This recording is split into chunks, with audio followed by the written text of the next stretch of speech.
you could produce and play guitar on any current musician / group's record, who would you most like to collaborate with? They have to be alive, yeah. They don't have to be. They could be anyone. Yeah, I wanted to collaborate with Prince. Yeah. Yeah, because I really admire and respect in his stance, and his creation, and his, the performance on stage. And he's really talented. And then I wanted to do something with him. But even now, Lady Gaga, Madonna, those great artists, I would love to in the future. Yes. Thank you. Yeah, thank you. Your work as a global ambassador is commendable.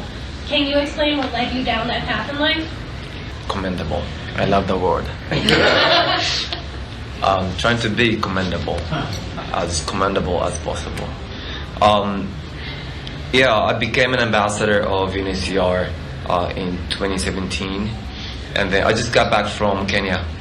I've got tons of vaccine shots, the yellow fever, malaria, polio. I got even sick, when I got shot before the trip. But that was a, meaningful experience and a trip to see the children there, and then there's so many talented youth, people, and the situation hasn't not been any better, but what I saw in the camp, especially on this trip in Kakuma area, is the northern part of Kenya, was really impressive to me, because they are trying to kind of bring people together in the refugees and host communities, so that always there's a gap between refugees and a host community, how much refugees can take. But in that particular area, thanks to the local government and then of course the national government, they're kind of trying to bring the benefit for the host community so that they can kind of unite together. So, and then as a musician, I had no idea what's going on in those refugee camps or the refugee crisis. But when I first went to the refugee camps in Lebanon and I played the guitar, the kids went crazy. They were like, wow, the energy from the kids was really big once I started playing the guitar. And I thought, there's something that I can do with music.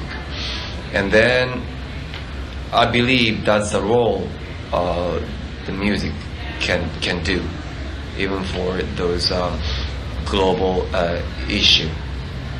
So I just play the guitar and rock every night, but every time when I go there, I try to dedicate myself and then just try to spend a great time with people, and then I spread the message and what's going on in those areas to the whole world with my creation.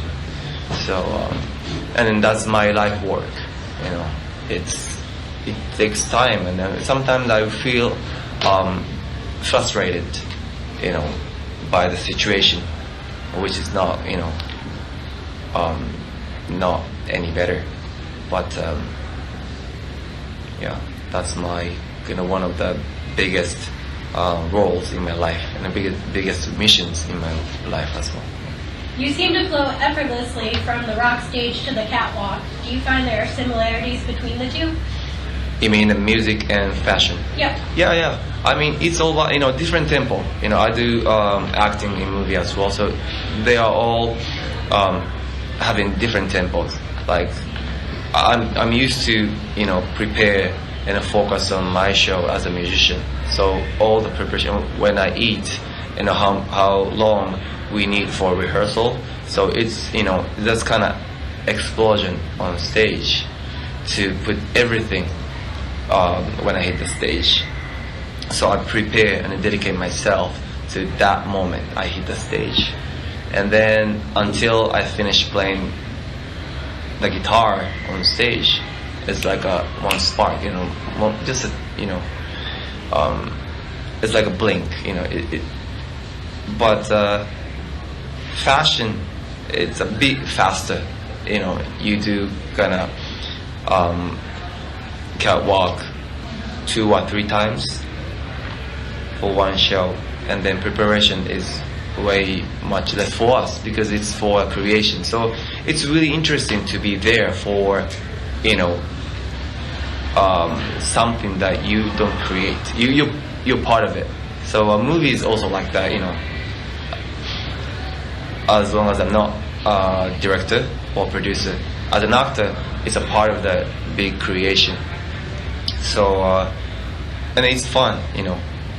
And then when I compose music for game or movie or anime or TV, I feel the similar way because we create something for the other creation, and then to be part of it, it's really it's great.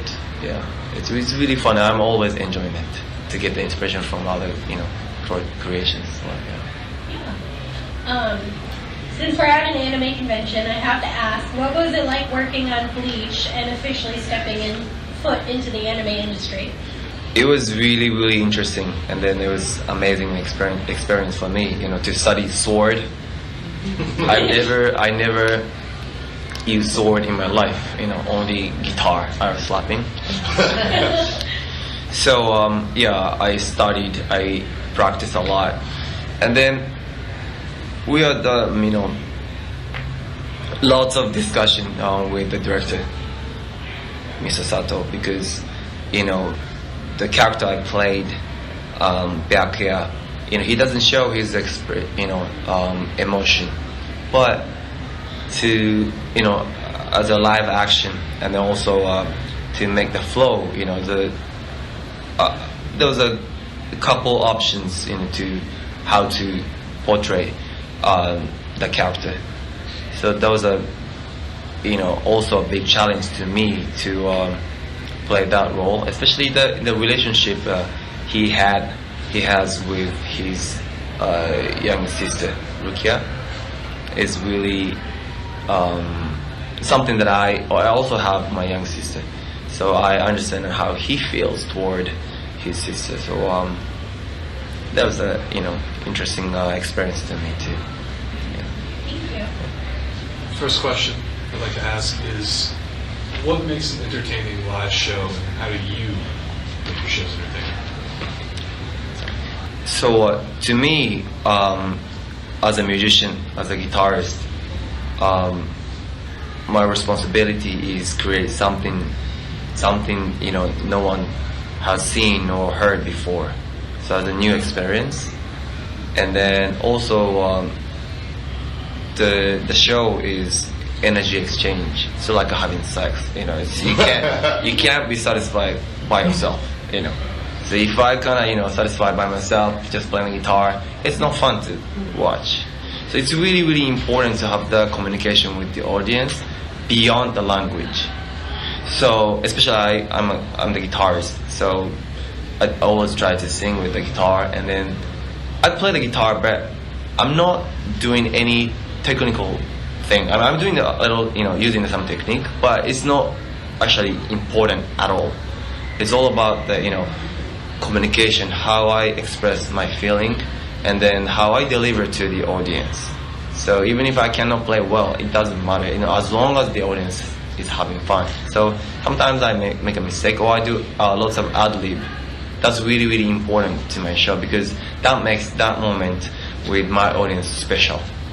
So and then I believe that's my role in my life, to communicate and then to rock people, entertain people with the guitar. So I used to love watching performance of Buddy Guy or BB King or Stevie Ray Vaughan, those great guitarists who just have fun on stage and who always try to share the great time with the audience.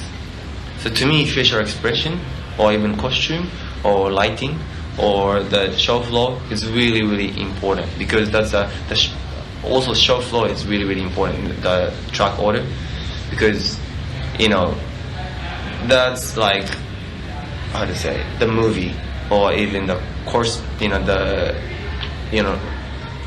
when you go to the restaurant, you order some course menu. So it's something like that, an appetizer, and then until you get dessert. It's really, really important to have that good flow.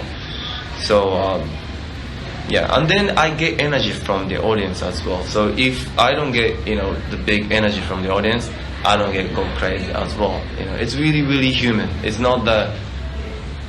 It might not be professional, but I think that the entertainment or even the show should be. And then even last night at the show, I've got the great energy from the audience. So I was able to give back to the audience, and that's kind of mutual kind of energy exchange. So yeah.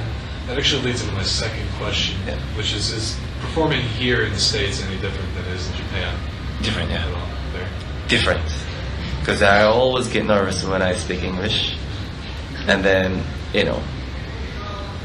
yeah, the groove is different, yeah. But how much people love music is the same. It doesn't.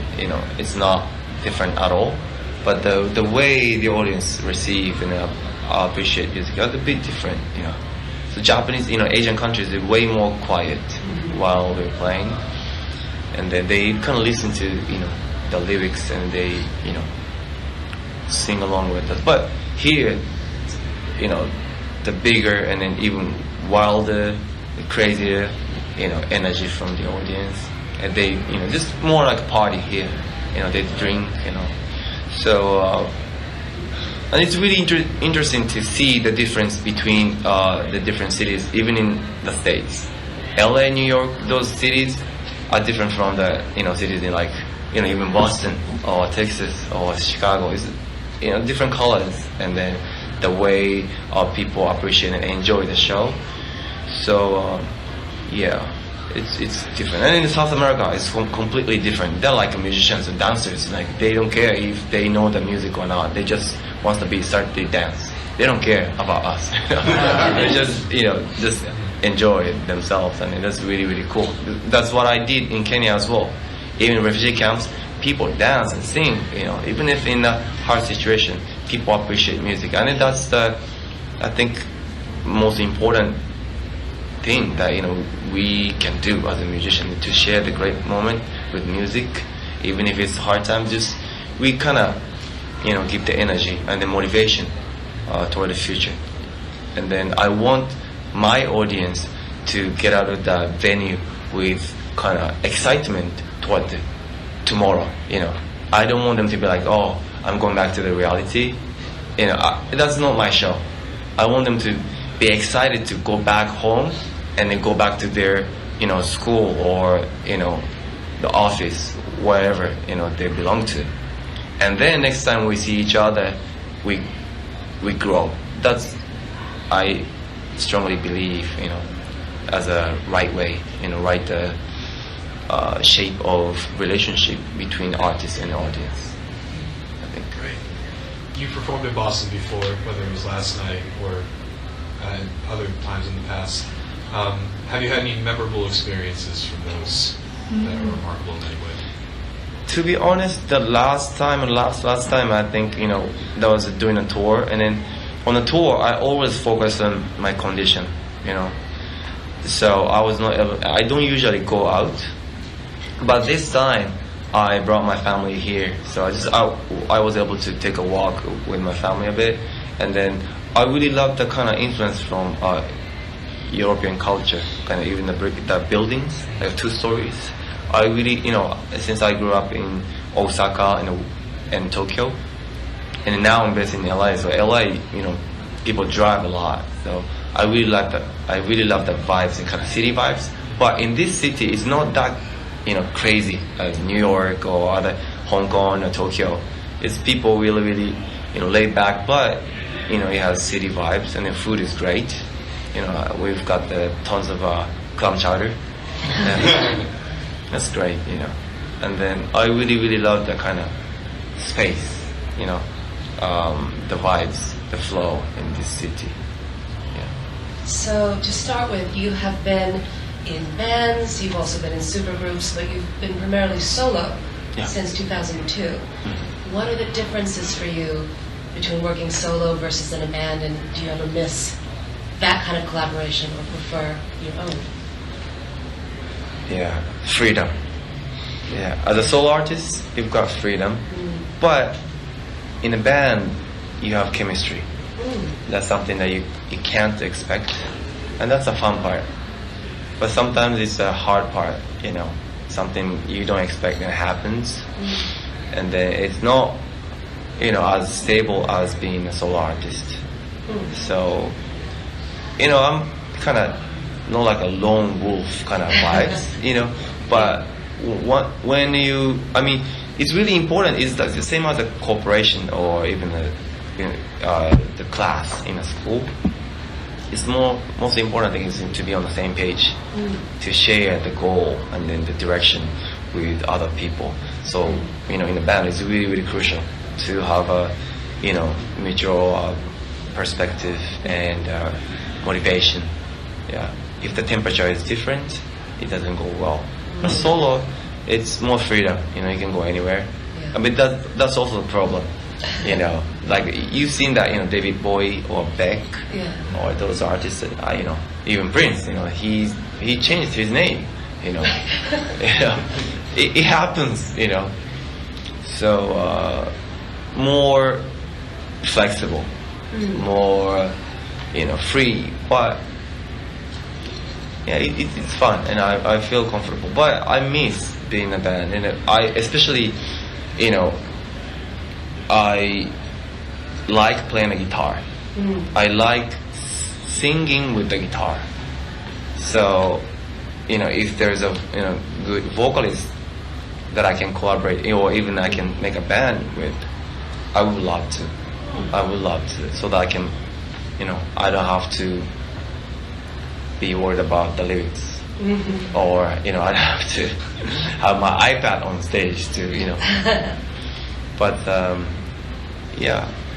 On that, your style is impossible to define because it keeps on changing and evolving and growing and new influences. So it's anything but predictable. How do you go about exploring these diverse musical expressions when you're sitting down to write a song or album?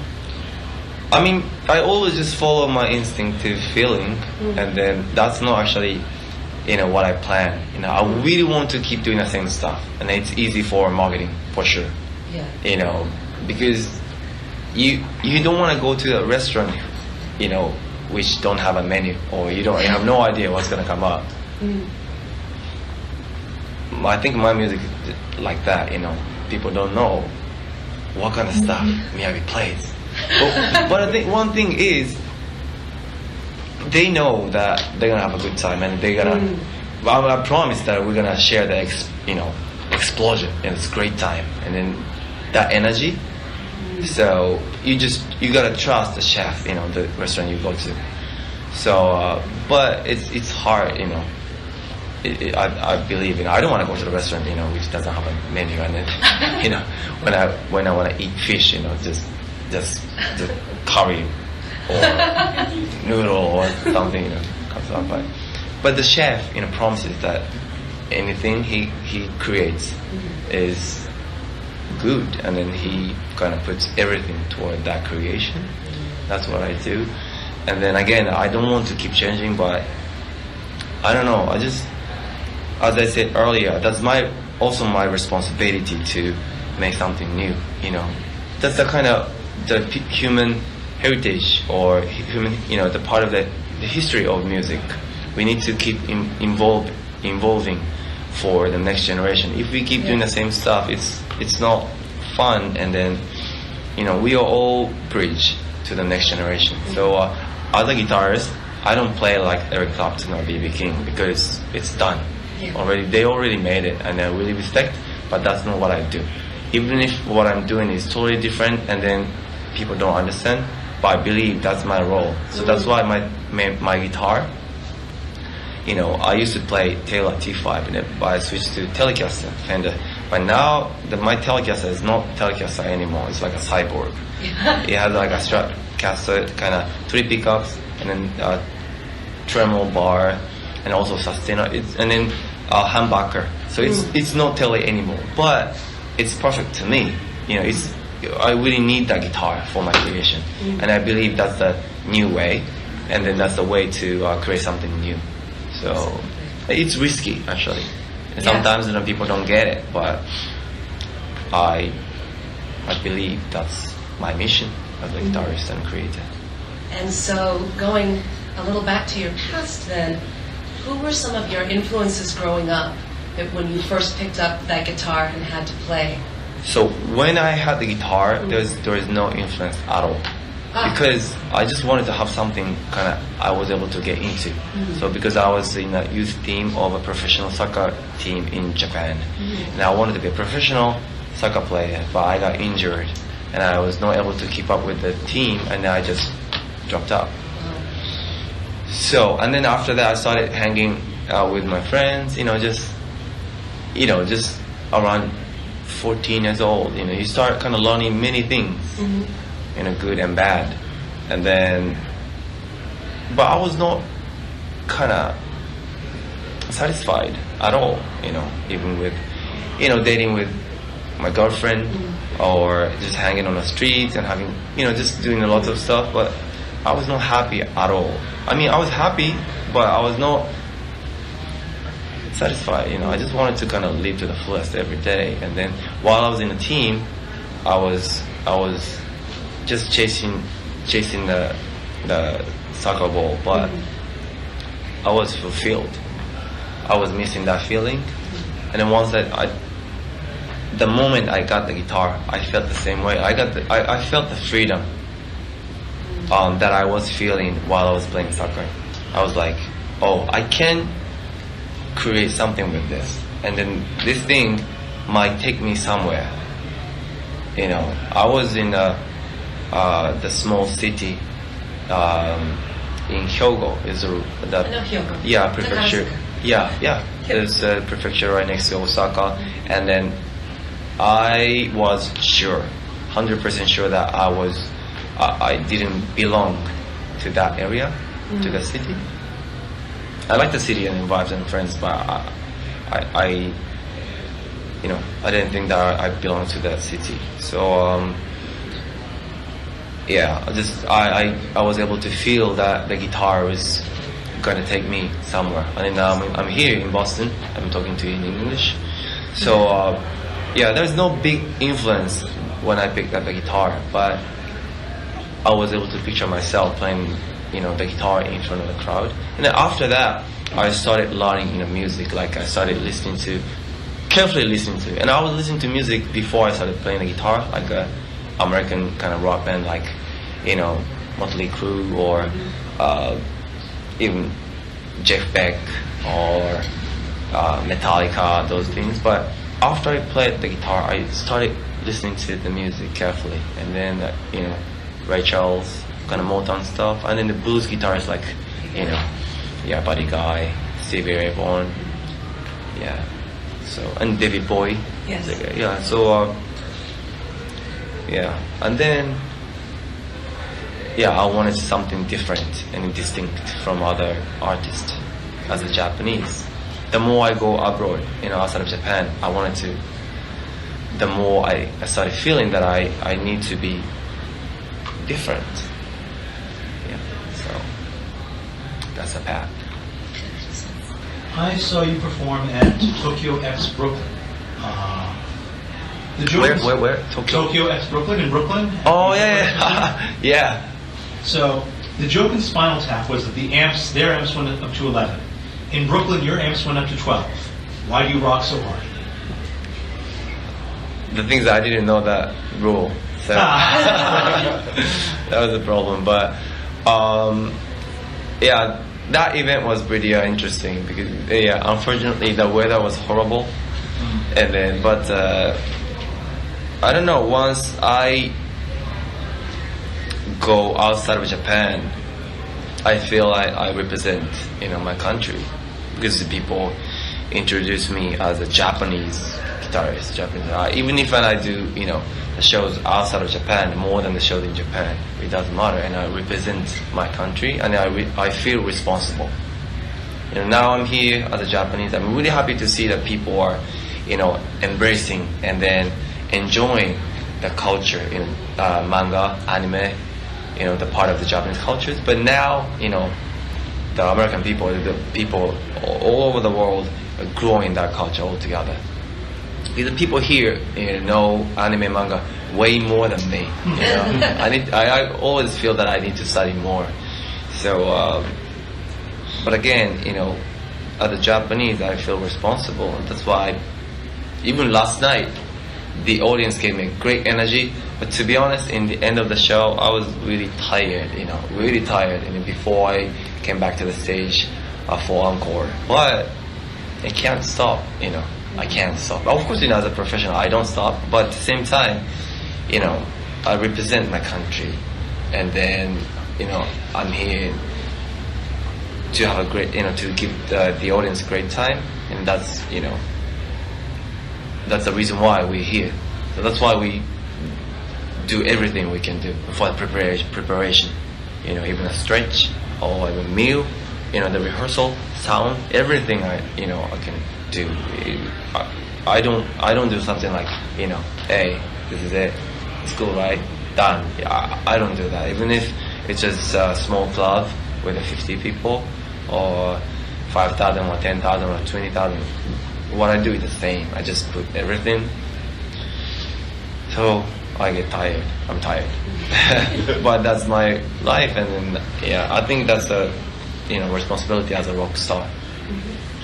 So that actually leads into my next question. How do you stay so disciplined to get up before at 5 a.m. every morning? You have the smoothies, eat healthy. What drives you to stay so focused?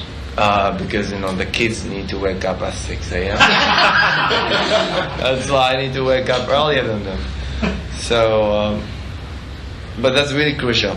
That's crucial. But sometimes recently, especially the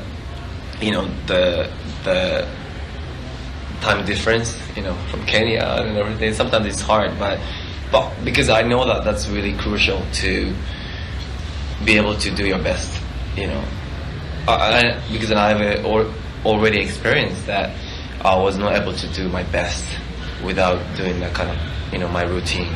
It's really crucial. And then it's really interesting that, no matter where you are, the sun comes up. Sometimes you have a cloudy day, but how do I say?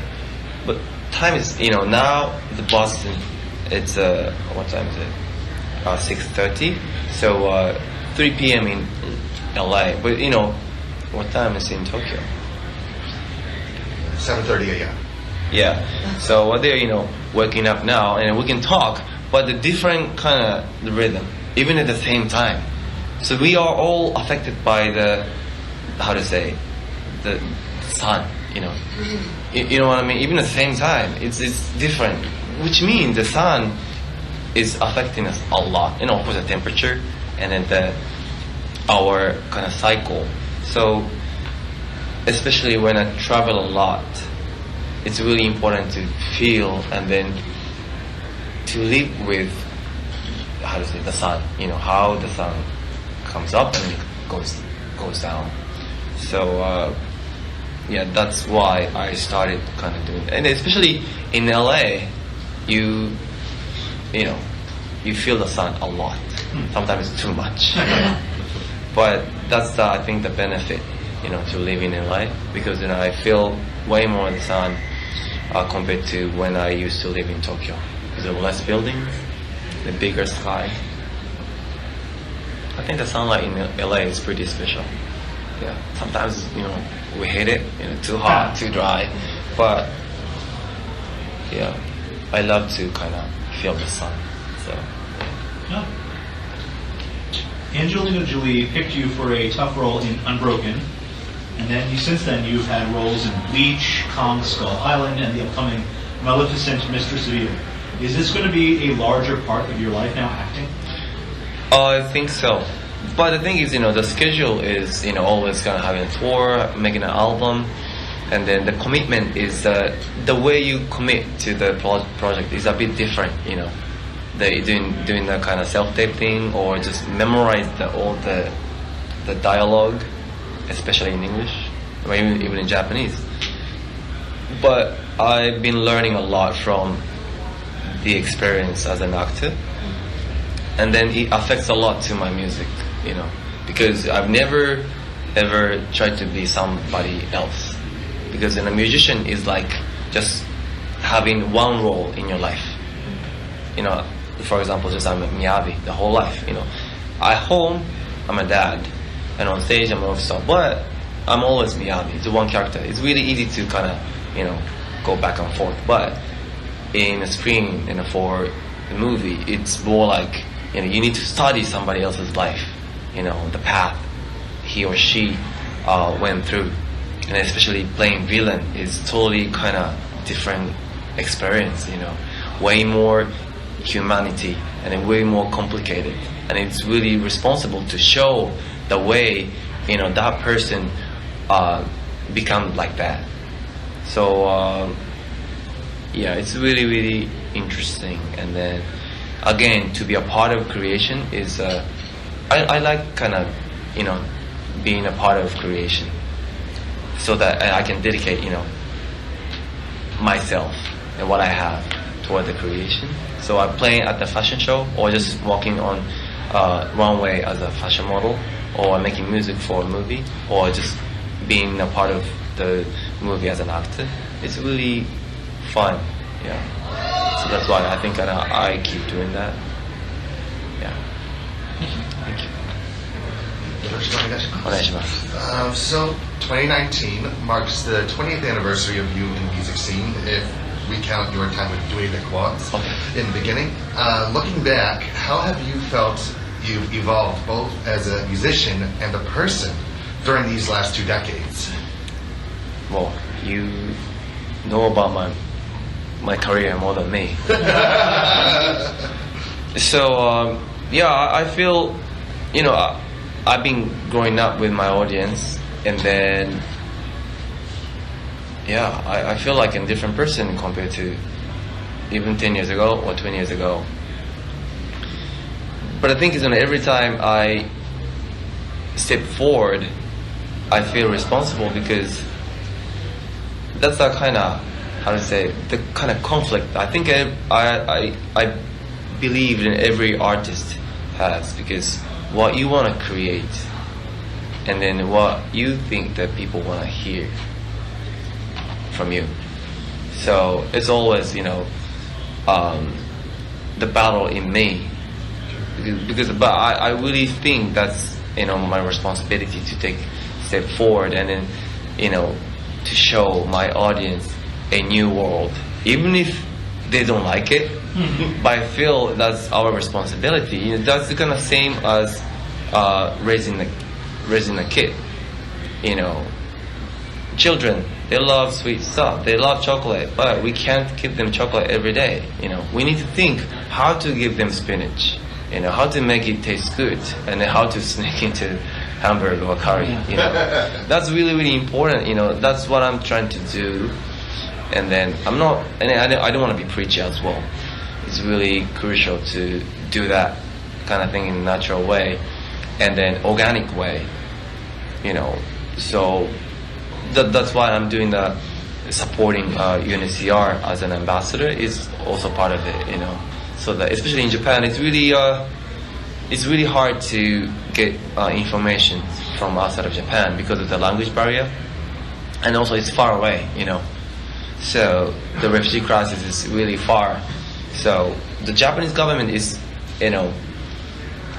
donating much money, but we're not accepting so many refugees into Japan because of that kind of, it's really hard to explain. But in Japan, the language and also the personality, so the less competition. So the government's responsibility is to protect their citizens as well. So once people from outside come in, and if they take a job from the citizen, it's the government's responsibility to protect. So anyway, so as an ambassador, it's also important to kind of show them what's happening, what's this world is facing, global warming and the refugee crisis, and then those gender equality, the issue. So yeah, I feel totally different. But thanks to the people I've been collaborating or working with, I feel a bit matured, and then now I feel responsible to pass that to the next generation. I love teaching, so when I go to refugee camps, I teach the kids, and then maybe in the future I want to kind of get involved with the education kind of thing. I don't know how, but also politics as well, because as an ambassador, I have communication with the politicians in Japan, or even the countries I visit as an ambassador. So I just wanna, it makes me want to make something like a music. It's at least positive or give something, beneficial to the people who listen to my creation. So, but sometimes I wanna make a, party song as well. So it's really important to have a good balance. Yeah. Was it the right answer? Was the? I think that was a terrific answer. So speaking of collaborations, your latest album that just came out, Worlds Collide, the third continuation in your Samurai Sessions series. Out of all the collaborations that you did on this particular record, which managed to pull something out of your performance that took you by surprise the most? From the tracks in Yes. the album? No, of course, we've got Samuel Jackson on the track. Yeah. It's a shocking experience to us, and then this is a great actor who has a long career, and then we all respect.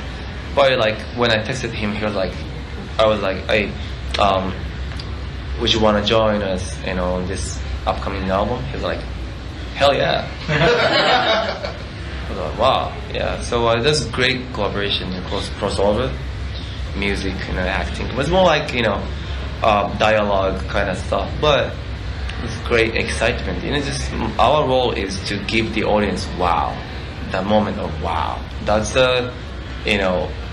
that's it. That excitement, and then great Japanese singers, rappers, and then American artists as well. So at the show in LA at the LA Theater this year, we've had the Mickey Echo, Duckworth, Yuna, they're really good. Chanel, it's great artists, and I get inspired by them every time I perform.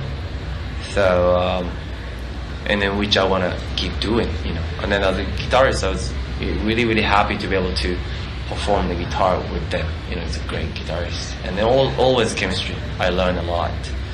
So I think we keep doing that, in the future. But now we just made an announcement of a new album, No Sleep Till Tokyo, which is coming out on July 24th in Japan. So maybe 23rd in America.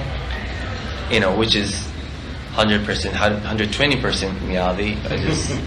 Because I struggle to sing in English because of the pronunciation. Because even if we got the good performance, if the pronunciation doesn't work, you gotta redo it. It's a torture to me. It's like we've got it, but so yeah, that's actually one of the reasons why I started kind of wanting to sing with the guitar, without just singing. But this time, I just wanted to deliver the message to the audience directly with my voice, because my fans support me as an artist, not only the guitarist, including my voice as well. So I tried, and then so I wrote the lyrics in Japanese a lot this time too. So maybe it's a good learning process to my fans to learn more Japanese, and I believe my kids sing along, or they always sing along. That's a good Japanese lesson to them as well. Well, that does lead me to my next question, because there has been this rise of popularity for Japanese music here in America, especially with successful tours from like yourself, bands like Perfume, Baby Metal, and 1OK Rock. How do you feel your contributions, your country's contributions, mesh into the Western music world? I think one of the artists who started playing outside of Japan. I think I've been showing the good and bad examples to Japanese artists. So the important thing is to be able to. You need to be able to communicate not only language, kind of culture-wise. You need to be ready to accept the difference, because having a tour in the States is completely different from a tour in Asia or even Europe. It's different. We play, we hit the stage around 9 or 10. It's too late. When you're done with the show at midnight, the food we can get is only pizza. It's crazy. But the thing is, that's the culture. More like people come to the club and they just drink and have fun. It's different. We play at 5 or 6 p.m. in Japan. It's not only the time we hit the stage, but also the way people appreciate music. culture is different. So it's really, really important to kind of, that's one of the reasons why I'm based in LA, so that I'm able to work with great producers and great musicians in this country. But at the same time, you can't forget your origin, your root. So, as a Japanese, I can't sing gospel or even blues.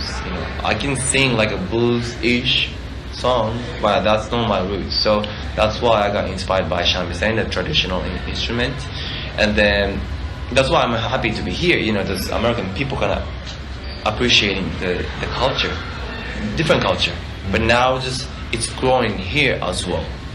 The same thing. The reason why I'm playing the guitar instead of shamisen, because I was inspired by the guitarist. I just got inspiration by this instrument, not the shamisen. But I'm kind of mixing up with my original culture, which is shamisen or kabuki or even the anime. Or that's why I said, even if that's not the right way to play the guitar, I don't care, because that's my way. The Japanese guy playing the guitar, which is a Western instrument. So I think I've been showing that kind of the examples to exist in a different world and to survive in that world in your own way, not to just blend in. So I think that's a great thing, to be able to accept other cultures. So Spanish or Chinese or Italian or Japanese. So now it's more global in music and movie industry as well. There are lots of Asian roles, and then African American role, like a Black Panther. So it's great to have a diversity, and I'm really happy to be able to be part of the the culture diversity. How have you seen the rock and pop fandoms over the world evolve over your years of activity in the music industry? I don't know, just the way the people consume music has been changing a lot, because of the internet. So the thing is, basically people don't pay money for music. Even I don't even have the CD player. It's all downloading. So, which is the kind of reality we're facing, and it's changing our, the style or way to compose music as well. Because if we don't have a budget, we can't book the studio. So it's affecting a lot. But that's a reality. So, but the thing is, the power of music or culture has not changed at all, because people still need it. But the way we appreciate music is different. Now we don't kind of, wait for the time you arrive, you go back home and then put the even vinyl or the CD into your CD player and listen to it. No, now as you download it and you listen to it while you're driving back home, and then it's more digital, and then it's more invisible, and then sometimes kind of less appreciation. But that's why we are kind of finding new way to kind of appreciate music, YouTube or those social media as well. So our responsibility is, I think, to show that, that new experience, the way we can kind of explore. So I'm really, really positive that, the how the music industry has been, even after the internet became so big and then massive, and then the enormous influence to the music business, are really, really positive. And am I on the right path? Am I answering? Yeah. Yeah. Again, the music is music. People want to sing, people want to dance. That's the thing. People want to eat. So the only moment that how to say, just fundamental system or format could be changed is when we become digital. So now we still listen to music by our ears. We taste food by our mouth and tongue.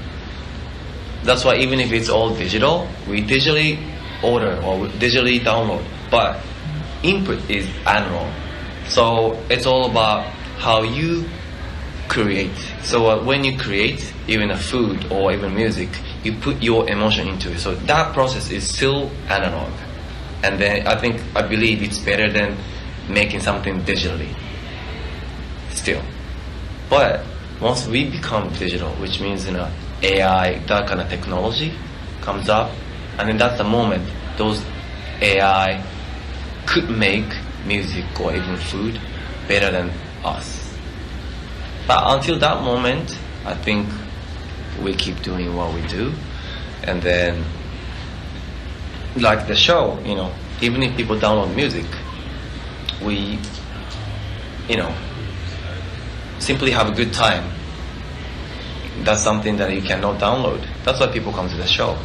So, it sounds really analog, but I think that's a fun part as a human being. Was it the right answer? Is that okay? Yeah.